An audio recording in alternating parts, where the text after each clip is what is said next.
Assalamualaikum warahmatullahi wabarakatuh. Halo pecinta cerita yang penuh makna, apa kabar semuanya? Semoga semua dalam keadaan sehat dan bahagia. Ustaz Farhan, seorang pendakwah sederhana dari kota Makassar, dikenal sebagai sosok yang santun dan aktif mengajar agama di pesantren kecil miliknya. Namun, sebuah fitnah keji membuatnya harus mendekam di balik jeruji besi.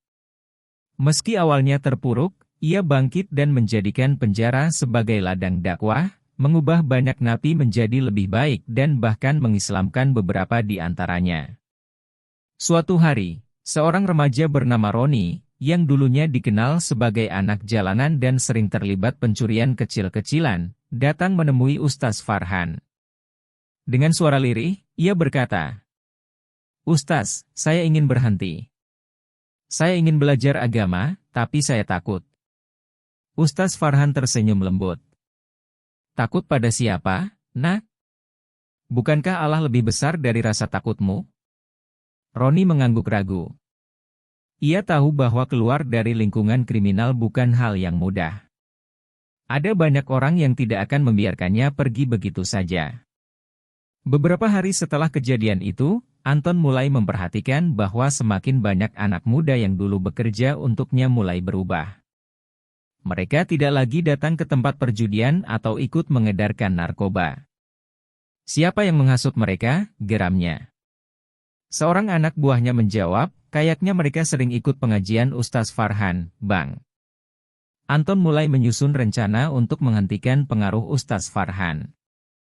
Ia tahu, jika dibiarkan, tidak hanya bisnisnya yang terancam, tetapi juga reputasinya di dunia kriminal Makassar. Dari sinilah awal mula fitnah besar yang akan mengguncang kehidupan Ustaz Farhan. Anton duduk di sebuah kafe mewah di pinggiran kota Makassar, ditemani beberapa anak buahnya.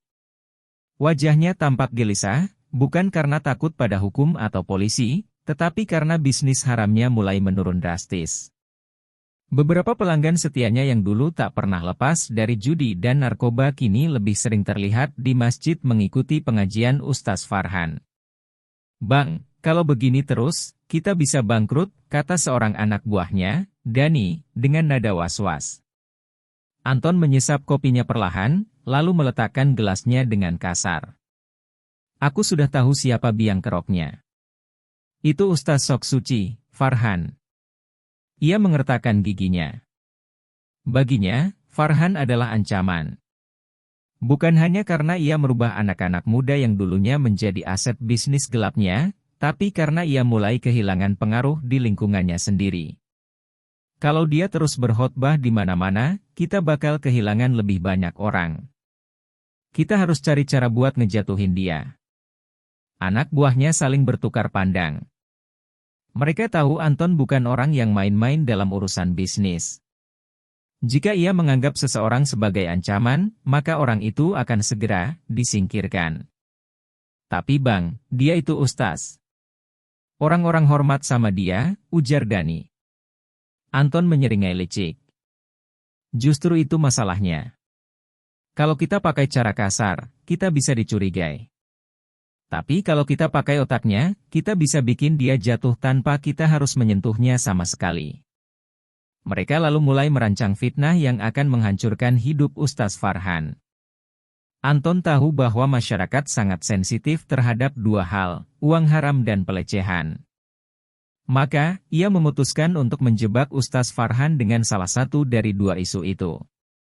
Pertama, ia menyebarkan desas-desus bahwa Ustaz Farhan menggelapkan dana dari para donatur pesantren. Beberapa orang suruhannya mulai menyebar rumor bahwa ada uang sumbangan yang hilang dan tidak pernah dipakai untuk kepentingan pesantren. Tak cukup sampai di situ, Anton juga menyusun rencana yang lebih keji. Ia membayar seorang perempuan bernama Liana, yang dikenal sebagai wanita bayaran, untuk berpura-pura menjadi korban pelecehan oleh Ustaz Farhan. "Aku butuh kamu untuk menangis di depan kamera dan bilang kalau Ustaz itu telah melakukan hal yang tidak pantas ke kamu," kata Anton sambil menyodorkan amplop tebal berisi uang. Liana ragu sejenak. "Tapi, dia kan orang baik, Bang." Anton menatapnya tajam. Dengar, kamu cuma perlu ngomong sesuai skenario. Setelah itu, kamu bisa pergi keluar kota dan hidup enak. Dengan sedikit tekanan dan iming-iming uang besar, Liana akhirnya setuju. Suatu hari, sebuah video tiba-tiba viral di media sosial.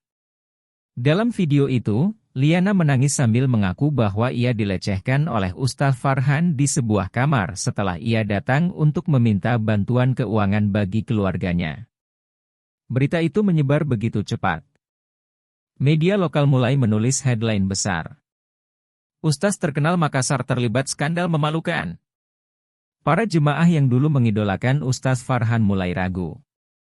Banyak yang tidak percaya, tetapi ada juga yang mulai termakan oleh isu itu. Fitnah semakin menyebar saat beberapa akun anonim mulai menulis bahwa mereka juga pernah melihat Ustaz Farhan bertindak mencurigakan dengan beberapa perempuan. Di pesantren, para santri mulai mendengar kabar itu.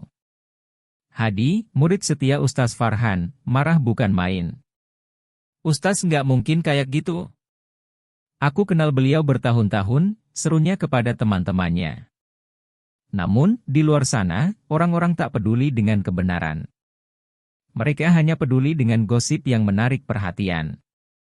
Tak butuh waktu lama sebelum polisi datang mengetuk pintu pesantren dengan surat penangkapan.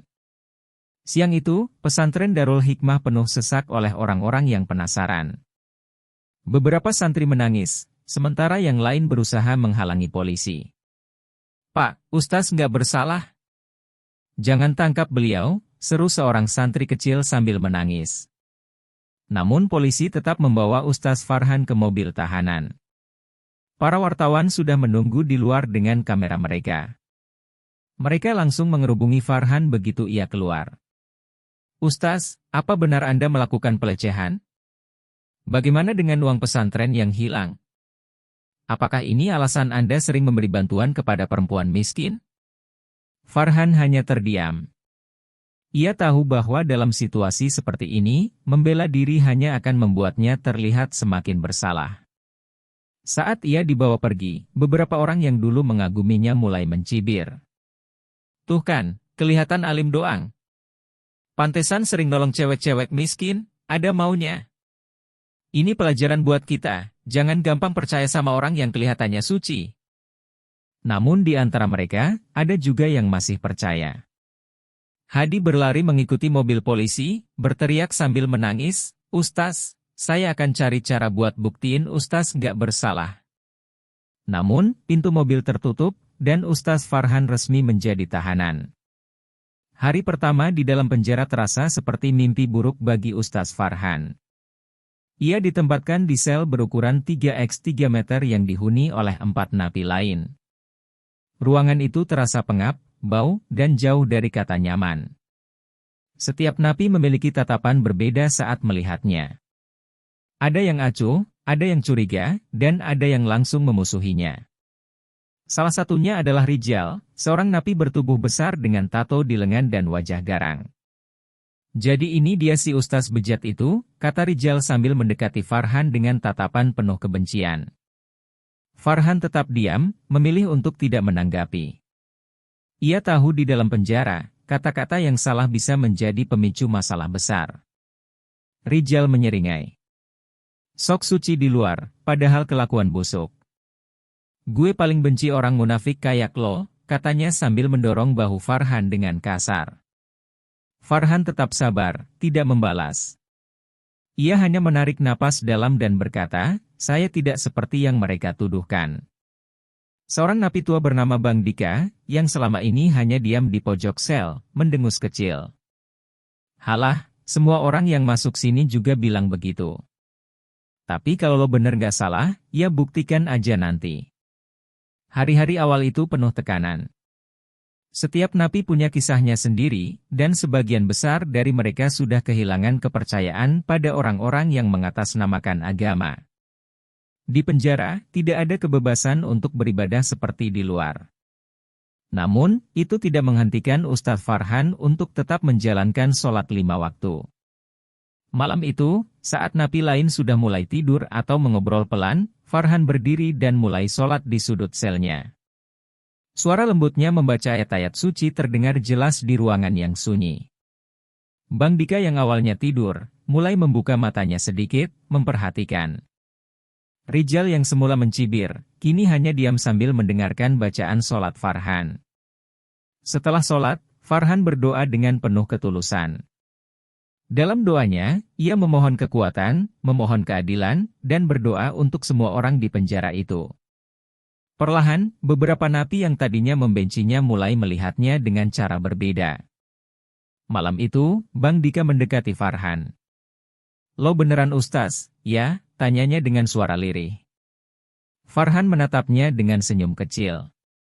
"Saya hanya seorang manusia biasa yang berusaha berbuat baik." Bang Dika terdiam sejenak.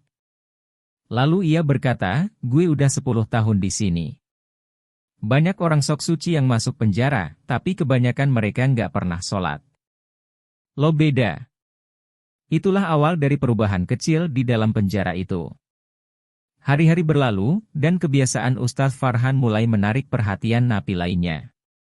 Ia tidak hanya sholat sendiri, tetapi juga mulai mengajak napi lain untuk ikut. Suatu hari, seorang napi muda bernama Jaka, yang dihukum karena kasus pencurian, mendekatinya dengan ragu. "Ustaz, saya pengen sholat, tapi saya lupa caranya," katanya dengan suara pelan. Farhan tersenyum. "Tidak apa-apa, nak. Saya bisa ajarkan." Malam itu, untuk pertama kalinya, ada 2 orang yang sholat di dalam sel itu. Perubahan semakin besar saat Bang Dika, yang dihormati oleh para napi lain, mulai menunjukkan ketertarikannya untuk belajar agama. "Gue udah banyak dosa, Ustaz. Masih ada kesempatan buat gue?" tanyanya pada suatu malam. Farhan menatapnya dengan lembut. "Selama masih ada nyawa di raga, pintu taubat selalu terbuka, Bang." Hari demi hari, lebih banyak napi yang mendekati Farhan. Mereka mulai bertanya tentang Islam, tentang kehidupan, dan tentang kesempatan kedua. Dari seorang yang difitnah dan dipenjara, Ustaz Farhan perlahan-lahan menjadi guru ngaji bagi para napi. Di luar penjara, Anton mulai mendengar kabar bahwa Ustaz Farhan tidak hancur seperti yang ia harapkan. Bahkan, di dalam penjara, pengaruhnya semakin kuat. "Bang, dia malah bikin napi-napi pada tobat," lapor salah satu anak buahnya. Anton menggeram marah. "Brengsek! Gue mau dia hancur, bukan makin dihormati." Ia pun mulai menyusun rencana baru. Jika Ustaz Farhan tidak bisa dihancurkan dengan fitnah, maka ada cara lain yang lebih kejam. Anton berencana untuk menyuap seseorang di dalam penjara agar membuat hidup Farhan semakin menderita. Suatu malam, Farhan sedang duduk di pojok sel setelah selesai sholat malam. Tiba-tiba, seorang napi bertubuh besar mendekatinya dengan tatapan penuh amarah. "Gara-gara lo, banyak orang di dalam sini jadi sok alim. Gue benci orang kayak lo," katanya sambil mengeluarkan pisau kecil yang diselundupkan ke dalam penjara.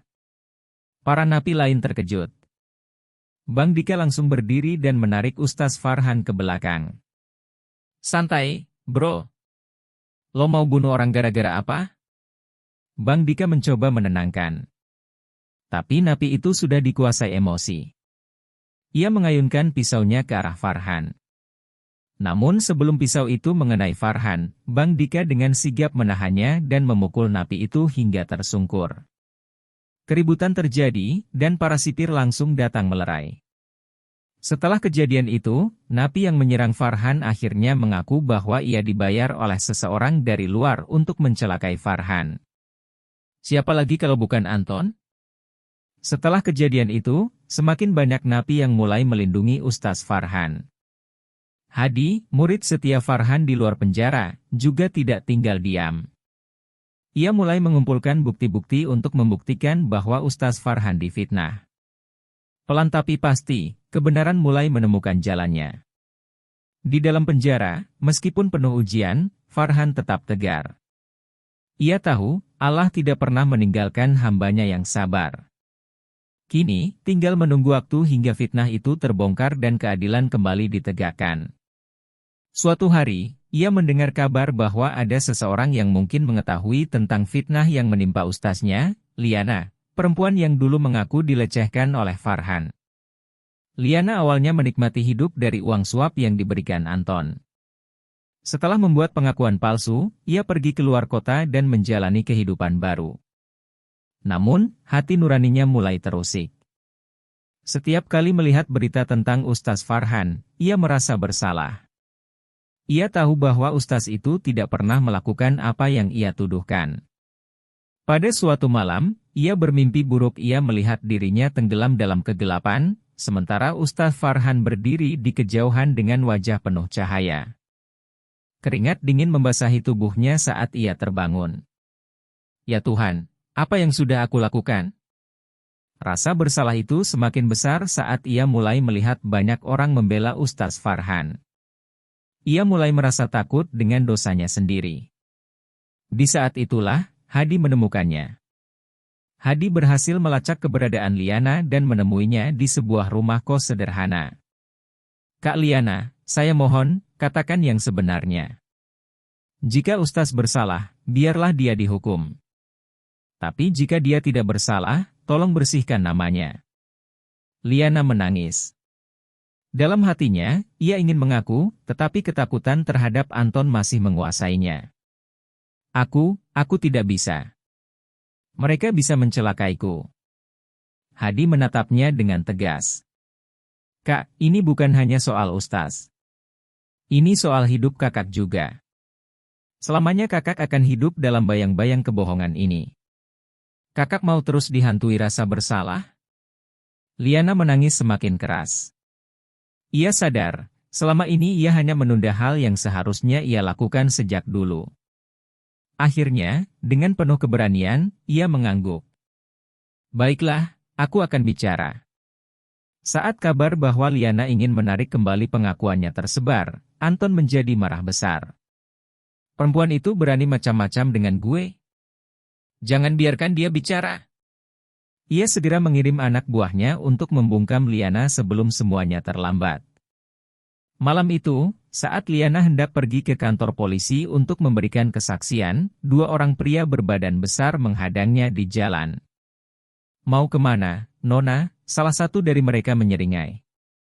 Liana ketakutan. Ia tahu bahwa nyawanya terancam. Namun sebelum mereka sempat berbuat sesuatu, tiba-tiba beberapa warga datang dan menyelamatkannya. Mereka yang dulu diam karena takut, kini berani berbicara. Cukup sudah.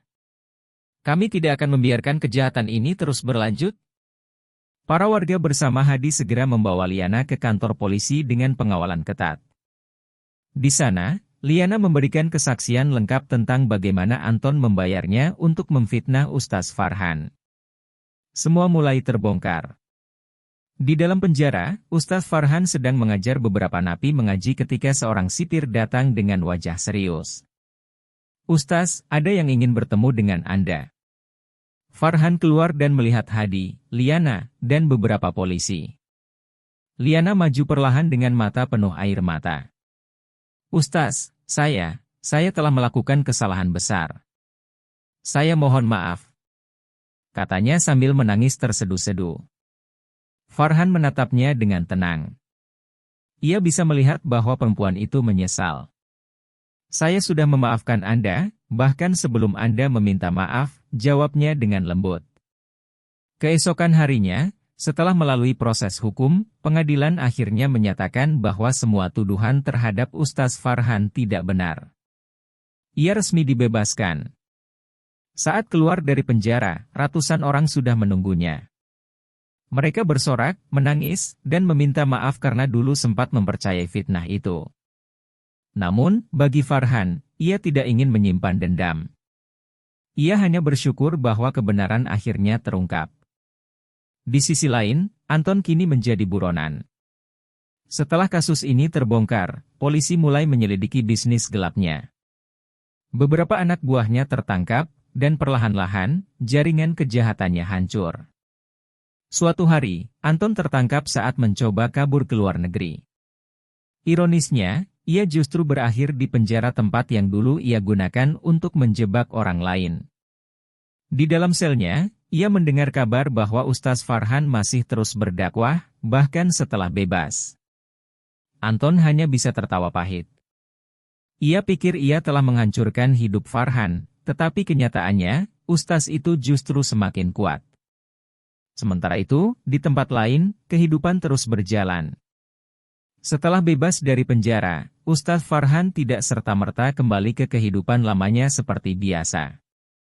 Pengalaman di dalam penjara telah mengubahnya. Ia kini bukan hanya seorang ustaz yang mengajar di pesantren kecilnya di Bandung, tetapi juga seorang yang memahami kehidupan para nabi, orang-orang yang selama ini dipandang sebelah mata oleh masyarakat.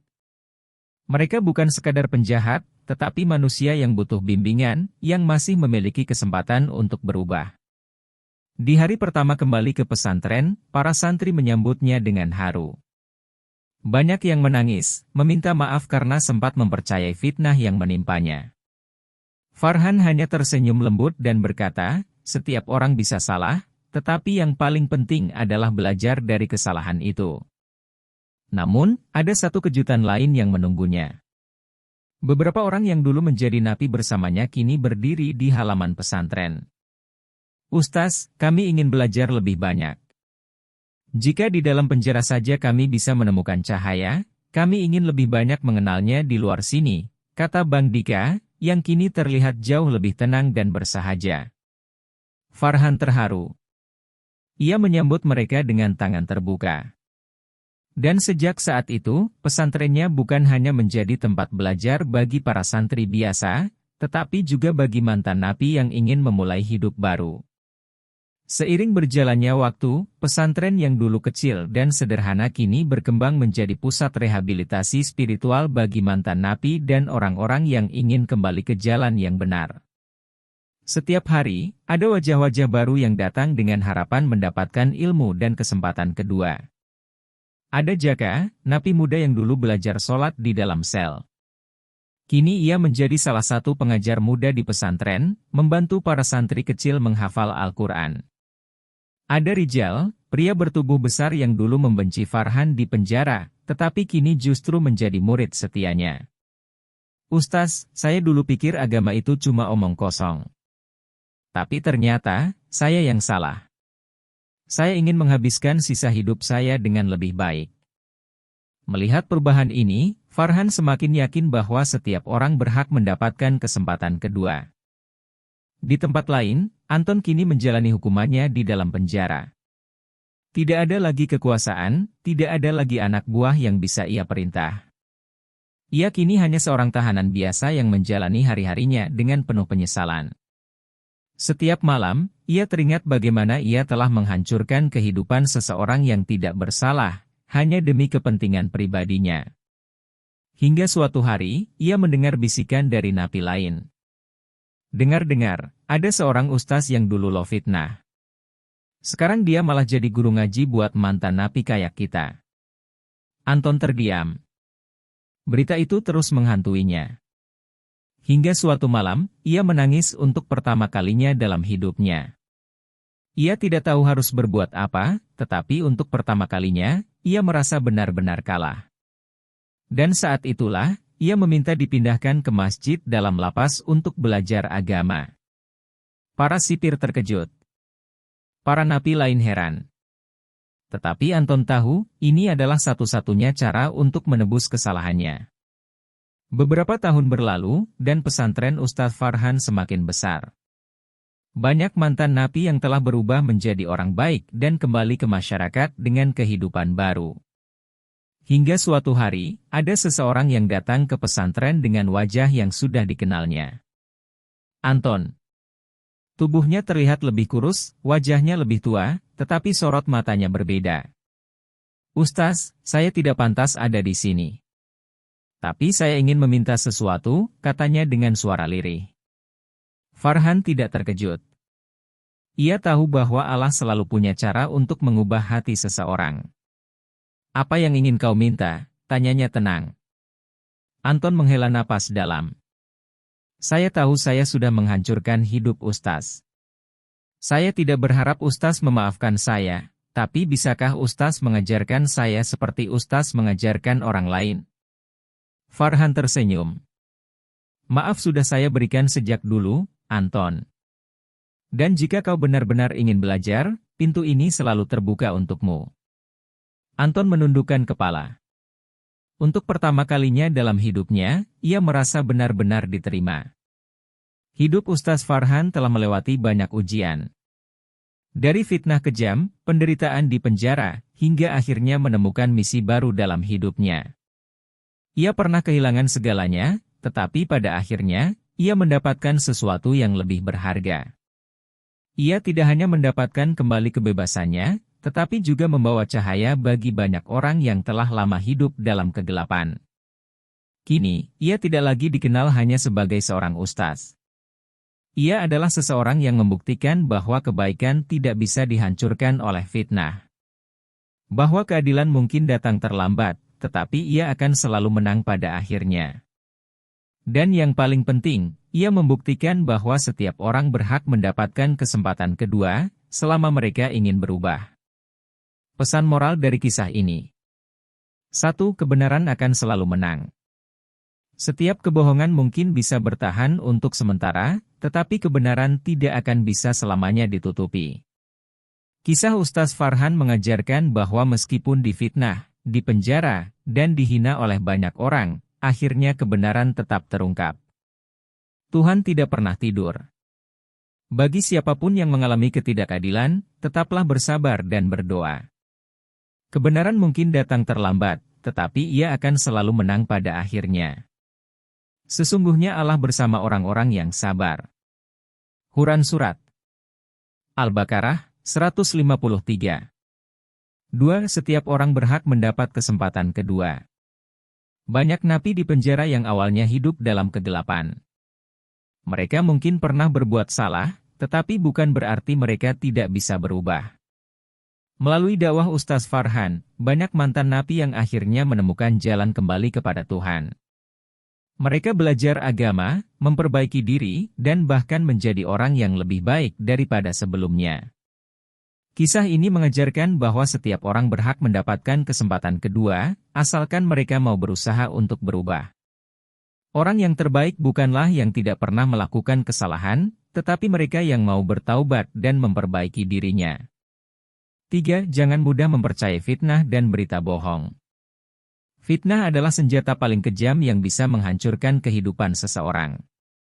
Masyarakat dalam cerita ini awalnya begitu cepat percaya pada tuduhan terhadap Ustaz Farhan tanpa mencari tahu kebenarannya. Mereka langsung menghakimi, bahkan tanpa bukti. Ini adalah pelajaran bagi kita semua untuk tidak mudah termakan hoaks, berita palsu, atau tuduhan tanpa dasar. Sebelum mempercayai sesuatu, pastikan untuk mencari kebenarannya. Jangan sampai kita menjadi bagian dari fitnah yang menghancurkan kehidupan seseorang. Wahai orang-orang yang beriman, jika seseorang fasik datang kepadamu membawa berita, maka periksalah dengan teliti. Quran Surat Al-Hujurat 6. 4. Maafkan, tetapi jangan lupakan pelajaran dari ujian hidup. Ustaz Farhan memiliki pilihan untuk menyimpan dendam kepada Anton, kepada orang-orang yang dulu mempercayai fitnah, atau bahkan kepada sistem yang telah mensaliminya. Tetapi ia memilih untuk memaafkan. Bukan karena ia lemah, tetapi karena ia tahu bahwa dendam hanya akan menyakitinya sendiri. Namun, ia juga tidak melupakan pelajaran dari ujiannya. Ia menggunakan pengalaman pahitnya untuk membimbing lebih banyak orang, membangun pesantren bagi mantan napi, dan mengubah hidup banyak orang. Dari sini kita belajar bahwa memaafkan bukan berarti melupakan, tetapi menggunakan pengalaman buruk untuk tumbuh menjadi pribadi yang lebih baik. Balaslah keburukan dengan kebaikan. Maka tiba-tiba orang yang ada permusuhan denganmu akan menjadi seperti sahabat karib. Quran Surat Fussilat 34. 5. Setiap ujian pasti ada hikmahnya. Jika Ustaz Farhan tidak difitnah dan dipenjara, mungkin ia tidak akan pernah bertemu dengan para napi yang akhirnya ia bimbing. Jika ia tidak kehilangan kebebasannya, mungkin ia tidak akan menyadari betapa besarnya tugas dakwah yang lebih luas dari sekadar pesantren kecilnya. Setiap cobaan dalam hidup, seberapapun beratnya, pasti memiliki hikmah di baliknya. Bahkan dalam penderitaan, Tuhan selalu memberikan jalan bagi mereka yang bersabar dan tetap berbuat baik. Boleh jadi kamu membenci sesuatu, padahal itu baik bagimu. Dan boleh jadi kamu mencintai sesuatu, padahal itu buruk bagimu. Allah mengetahui, sedang kamu tidak mengetahui. Huran Surat Al-Baqarah 216. 6. Jangan pernah berhenti berbuat baik, sekalipun orang lain menghancurkanmu. Jika Ustaz Farhan berhenti berdakwah setelah keluar dari penjara, mungkin ia hanya akan hidup dalam trauma dan rasa sakit. Tetapi ia memilih jalan yang lebih sulit, tetap menyebarkan kebaikan, bahkan kepada orang yang dulu menghancurkannya. Dari sini kita belajar bahwa kebaikan sejati bukanlah tentang bagaimana orang memperlakukan kita, tetapi bagaimana kita tetap memilih untuk berbuat baik, terlepas dari semua luka dan pengkhianatan. Karena pada akhirnya, kebaikan itu akan kembali kepada kita sendiri. Barang siapa yang berbuat kebaikan sebesar biji zarah, niscaya ia akan melihat balasannya. Huran Surat Az-Zalzalah 7. Kisah Ustaz Farhan bukan hanya tentang seorang pria yang difitnah dan masuk penjara, tetapi tentang keteguhan iman, kesabaran menghadapi ujian, dan bagaimana satu orang bisa membawa perubahan besar bagi banyak orang. Mungkin dalam hidup, kita pernah merasa dihancurkan oleh orang lain, difitnah, atau kehilangan sesuatu yang berharga. Tetapi ingatlah, kesabaran, kebaikan, dan kejujuran tidak akan pernah sia-sia. Tuhan selalu punya rencana terbaik, meskipun kita belum bisa melihatnya sekarang. Jadi, tetaplah berbuat baik. Karena cahaya kebenaran, seberapapun kecilnya, akan selalu bersinar. Semoga cerita ini menambah pengetahuan, inspirasi dan motivasi kita. Mohon maaf apabila ada cerita yang salah atau kurang berkenan. Terima kasih. Wassalamualaikum warahmatullahi wabarakatuh.